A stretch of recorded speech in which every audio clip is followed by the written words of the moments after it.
You noticed it before anyone said it out loud. The 2026 season rolled in, the fields locked, the leaderboards went up, and one name that has been printed on them for over 3 decades was just gone. Not at Augusta, not at the PGA Championship, not at the Open, not on a single LIV start sheet after week 1. Phil Mickelson was not sitting out with a sore wrist or missing cuts by 2 shots. He was not anywhere, and you felt that immediately. Every fan who watches this sport every single week felt it. Because when a 6-time major champion disappears from every tournament without a real explanation, you do not need a press release to know something is deeply wrong.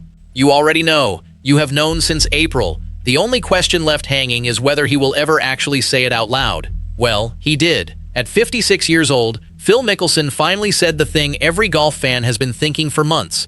And what came out of his mouth was not a deflection. It was not a "we will see how I feel next year" answer. It was an admission. We are going to get to exactly what he said. Every single word. No filter. But to understand why those words landed the way they did, you need the full picture of what this year actually looked like. Because the empty leaderboards were only the surface. What was building underneath them is the part that changes everything about how you see this story. I genuinely think this is the quietest, saddest ending in modern golf. If you see it differently, drop your take in the comments. I want to hear it. And the part nobody saw coming? The real reason behind his silence had nothing to do with his swing. Nothing to do with his swing. Nothing to do with a bad back or a tweaked shoulder or any of the usual explanations players hand over when they need a few weeks off. The official language this time was different, vague, careful, and that is exactly what made it impossible to ignore. April came first. The Masters field was announced, and Phil Mickelson's name was not on it. A written statement followed. 2 sentences. Personal health matter with his family. No press conference, no interview, no explanation beyond those 7 words.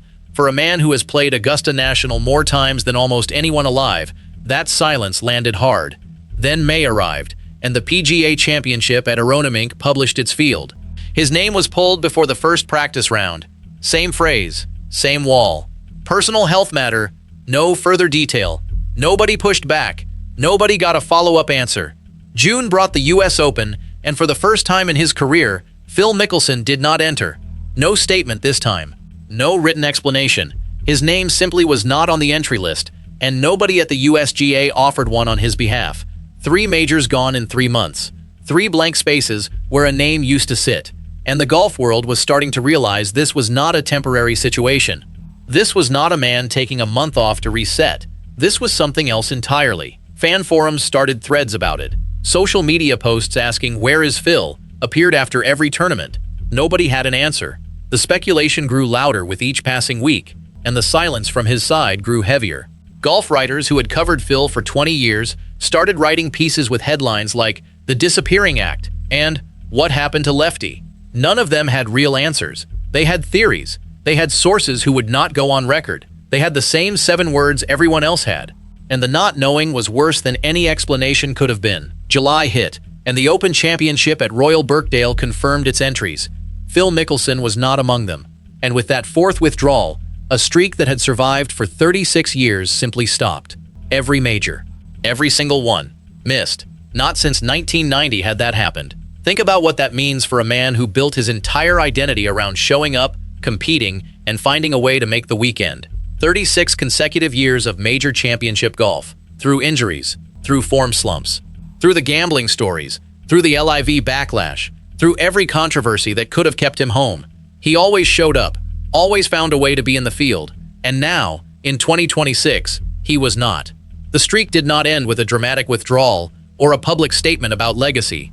It ended with silence, a blank space on a start sheet where his name used to be, and nobody in the golf world could explain why. Not really. Not with any detail beyond those 7 carefully chosen words. 4 majors gone in 1 year, explained by 7 written words. Yet the tour was not the only place his name vanished from. LIV Golf was supposed to be the next chapter. When Phil joined in 2022, he was not just another player on the roster. He was the captain of high flyers. He was the name that gave the league mainstream credibility. The guy who could walk into a press conference and make people take a brand new tour seriously. That was his role. That was his value to the entire operation. The league needed a face that golf fans already knew, already argued about, already had opinions on. Phil was that face. He was the bridge between the sport people grew up watching and this new experiment nobody was sure would survive. So when the 2026 LIV schedule dropped and fans looked for his name on the first event, they found it. One appearance. That was it. One single tournament. After that, his name stopped showing up on start sheets entirely. No withdrawal statement. No injury update. Just silence. Week after week, the High Flyers roster listed 4 players, and the captain was not among them. The other 3 guys on the team kept playing. They kept showing up. They kept posting on social media. But Phil was nowhere. Scott O'Neill, the league's chief executive, was asked about it once during a media session. His answer was vague. He said Phil was dealing with personal matters and that the organization respected his privacy. No timeline, no plan, no hint of a return. The man who helped build the league could not bring himself to play in it. And for anyone paying attention, that told you everything you needed to know about how deep this went. This was not a scheduling conflict. This was not a rest week. This was a man who could not bring himself to put on the golf shoes anymore. The High Flyers GC brand, which was built around his name and his image, continued to exist on paper. The logo stayed on the scoreboard. The team name stayed in the broadcast graphics, but the man it was named after, the man who was supposed to lead it, was a ghost. Fans watching LIV events on television would see High Flyers GC listed in the team standings and wonder where their captain was. Nobody answered. Nobody explained. The absence just sat there, week after week, unaddressed. Other LIV players were asked about Phil in passing during their own media sessions. Most gave short, careful answers. I hope he's doing well. That's his business. I wish him the best. Generic, safe. Nobody wanted to say too much. Nobody wanted to be the one who confirmed what everyone already suspected. One LIV event in an entire season for the man who helped build that league. That is not a rest period. That is a departure nobody announced. Departure is the right word, because what followed made clear this was not about golf anymore. Mid-2026, a name surfaced that no one expected to see connected to Phil Mickelson in this way. Ashley Perez, Pat Perez's ex-wife. For anyone who follows tour politics closely, the Perez name carries weight. Pat Perez played alongside Phil for years. They were in the same circles, the same events, the same locker rooms. They shared sponsors, shared practice rounds, shared the same small world that professional golf occupies. And now his ex-wife was stepping forward with specific allegations against Phil. Not vague rumors, not anonymous tips posted on message boards. Named, detailed claims that made national sports coverage within hours. The story broke on a Tuesday morning, and by Wednesday afternoon, it was everywhere. Phil's team issued a response. The language was measured, legal, careful. Standard crisis management. The kind of statement a lawyer writes, not a human being. But the damage was already done. Every golf outlet ran the story. Every podcast discussed it for days. Every fan forum lit up with opinions, theories, and anger. And Phil did not appear publicly to address it. Not once. Not a press conference. Not a social media post. Not a single interview to look a camera in the eye and say his piece. The man who once thrived on being the most available, most talkative player on tour went completely silent. No one could reach him. No one got a quote. No one got a reaction. Just the legal statement, and then nothing. Pat Perez himself did not comment publicly. Ashley Perez did not do follow-up interviews.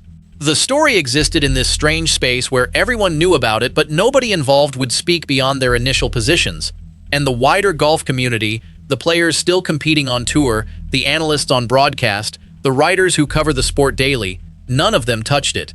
Not publicly, not on camera. A few mentioned it in passing on podcasts, carefully, with disclaimers. But nobody wanted to be the one to say something definitive.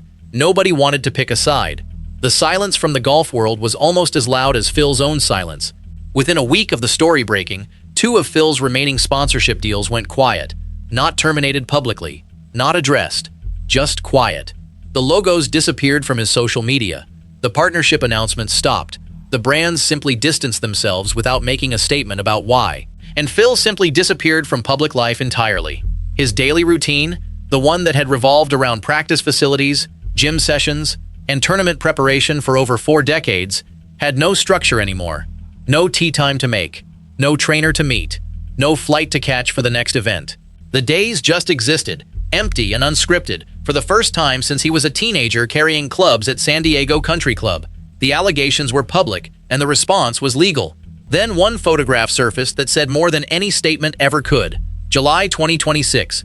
Amy Mickelson was photographed at a public event. She looked composed. She looked steady. She looked like the woman who had stood beside Phil through breast cancer, through the gambling revelations, through the LIV backlash, through nearly 30 years of marriage and everything that came with it.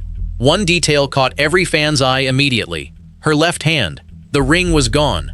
The wedding ring she had worn since 1996 was simply not there. A spokesperson for Phil released a statement within hours saying Amy continued to support him with unwavering love. Read that again. Unwavering love. And yet the ring was off. Those two facts exist in the same week. No one explained the gap. No one reconciled them. The viewer was left to sit with both pieces at once and decide what they meant. For a woman who survived cancer and stood by her husband through $1 billion in gambling losses, through public humiliation, through the LIV exile, removing that ring is not a small gesture.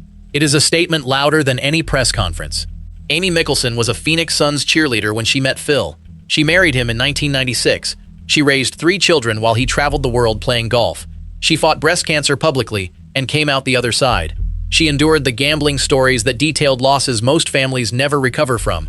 She watched her husband leave the PGA Tour for LIV and absorb the backlash that came with it. Through all of it, the ring stayed on. Through all of it, she showed up at tournaments, at charity events, at the Phil and Amy Mickelson Foundation galas. They built that foundation together in 2004. 22 years of charity work, of fundraising dinners, of showing up as a unit for causes bigger than golf. And now, in July 2026, the ring was off and she was alone at a public event. The golf world noticed. Everyone noticed. And nobody said a word about it directly because there was nothing to say. The image said it all. Their 3 children, all grown now, stayed out of the public conversation entirely. No statements, no social media posts, no interviews. The family unit that had appeared together at majors, at foundation events, at award ceremonies for nearly 3 decades simply stopped appearing. The photographs stopped, the joint appearances stopped, and the absence of those images told its own story without a single word being spoken. 30 years of marriage, a public declaration of support, and a missing ring. The golf world still had not heard the full story behind the gambling that connected all of it. The gambling is not new information for anyone watching this sport closely. The numbers have been public for years. Over $1 billion wagered across 3 decades, nearly $100 million in total losses. $40 million gone in just 4 years between 2010 and 2014. A $2 million debt to Billy Walters that ended up in court documents. Phil talked about it himself in 2022, called it reckless, called it embarrassing, said he was working on it. Fans accepted that. They moved on. Because Phil was still playing. He was still teeing it up. He was still making birdies on Sunday and tipping his cap to the gallery. The golf was the shield. As long as the golf existed, the gambling was a chapter in his story, not the ending of it. In 2011 alone, he placed over 3,000 bets. 3,000. Football, basketball, baseball. Some days he had money on 4 different sports simultaneously. Billy Walters, the man he owed $2 million to, detailed all of it in his book. The offshore accounts, the phone calls, the debts that spiraled. Phil paid Walters back eventually. The court documents confirmed it. But the pattern was established. This was not a one-time mistake. This was a compulsion that ran parallel to his entire career. Every Sunday he was contending at a major. There was a phone call happening somewhere about a point spread or a money line. The 2 lives existed at the same time. And as long as the Sunday life was winning, the phone call life stayed in the background. Walters also alleged that Phil once tried to place a bet on the Ryder Cup. Not a football game, not a basketball spread, the Ryder Cup, a golf event, the one thing he was supposed to be competing in, not wagering on. That detail buried itself in the larger story when it first came out. Most fans missed it. But it was there. In the book. In the court filings. A man who played in 12 Ryder Cups, who wore the team uniform, who stood on the first tee with the American flag behind him, allegedly tried to bet on the outcome. That is how deep the compulsion went. That is how close it got to the game itself. Remove the golf, and the shield is gone. That is what 2026 did. There was no Sunday round to hide inside. No leaderboard to check. No, what did Phil shoot today conversation to fill the space. Without the tournament, there was nothing between Phil and the noise. The allegations, the ring, the gambling history resurfacing in every article written about him. The one LIV event, the empty major fields, all of it arriving at once with no competition to outrun it. For the first time in 36 years, Phil Mickelson had no next tee time to look forward to, no exemption to use, no captain's pick to hope for. The calendar was blank, and a blank calendar for a man who has played golf every week since he was a teenager is not freedom. It is a mirror. It forces you to look at everything you have been running from. And in 2026, Phil Mickelson finally had to look. A man can hide from his past as long as he has a next tee time. Phil ran out of tee times, and what he said when someone finally asked him about it ended a 36-year era in 5 words. 5 words. That is all it took. In a 2026 interview, Phil Mickelson was asked directly about his future. Not in passing, not as a throwaway question at the end of a segment. A direct, specific question about whether he intended to play competitive golf again. The interviewer did not soften it, did not couch it in praise or wrap it in nostalgia, just asked it plainly, "Are you going to play again?" For years, his answer to that question had always been the same. "I still love competing. I still believe I can play. We will see how the body feels." Even at 50, when he won the PGA Championship and became the oldest major champion in history, he talked about more tournaments, more years, more chances to prove something. Even when he joined LIV, he framed it as a continuation, not a conclusion. A new chapter, a fresh start. Every interview, every press conference, every social media post carried the same underlying message. "I am not done. I am not finished. There is still golf left in me." This time was different. No deflection, no humor, no "let us see what happens." He looked at the question, paused, and gave an answer that had no escape route in it. 5 words that confirmed every empty leaderboard, every withdrawn entry, every silent month, every missing ring, every unanswered allegation. 5 words that turned suspicion into fact. It is toward the end. Those are the words. Read them again if you need to. It is toward the end. Not, "I am thinking about slowing down." Not, "I want to play a few more events and see." Not a maybe, not a not yet. An ending. Spoken plainly by a man who spent 36 years refusing to let any course, any tournament, any streak finish without his say. And now, at 56, he gave the game its answer before the game could take it from him. He said it plainly, with no drama and no performance. 5 words that closed a door 36 years in the making. And the hardest part is not the ending itself. The hardest part is knowing it could not have ended any other way. Not with the allegations hanging in the air. Not with the ring gone. Not with one LIV event in 12 months. Not with 4 majors missed and no explanation beyond 7 written words. The ending was never going to be a final round at Augusta with a standing ovation. It was never going to be a tearful press conference or a highlight reel set to piano music. It was always going to be this. A quiet admission in an interview. A sentence that confirms what every fan already felt in their gut months ago. The suspicion was never wrong. The feeling you had scrolling past those empty leaderboards, noticing his name missing, wondering where he went. That feeling was correct. You suspected it, he finally said it, and now the story is what it is. Phil Mickelson played his last competitive round. The 2026 season was the period at the end of the sentence. Not the LIV deal, not the gambling confession, not the major win at 50. This year, this silence, this admission, that is where it ended. The PGA Tour moves on. LIV Golf moves on. The majors fill their fields with younger names, hungrier names, players who never knew a Sunday without Phil Mickelson in contention. The game does not stop for anyone. It never has. But for the fans who grew up watching him flop shots out of bunkers, who watched him win at 50, who argued about him in group chats and bar stools and living rooms for 3 decades, something is different now. The leaderboard feels incomplete in a way that is hard to explain to anyone who was not there for all of it. And that feeling is allowed. That feeling is earned. 36 years of watching the same name climb the standings earns you the right to feel its absence. What comes next for Phil is unclear. The Senior Tour exists. The PGA Tour Champions Circuit is there, waiting, if he ever wants to pick up a competitive club again. But there has been no entry, no statement, no hint. Just the same silence that defined all of 2026. And maybe that is the answer too. Maybe the 5 words were not just about competitive golf. Maybe they were about the entire structure, the travel, the practice, the public life, the performance, all of it, toward the end. If you want real conversations about golf like this every single week, subscribe to the channel. We are building something honest here, and I want you part of it. 6 majors, a 36-year streak, the oldest major champion in history, a man who made the game feel possible at any age, All of that is real. All of that stays. But the active chapter, the one where he tees it up and competes and makes you believe he can still pull something out of nowhere on a Sunday back nine, that chapter is closed. And the honesty in those 5 words, after years of deflection and silence and carefully managed statements, might be the most Phil Mickelson thing he ever did. He did not let someone else write his ending. He looked at the question and answered it. It is toward the end. And for the first time in a long time, that was enough.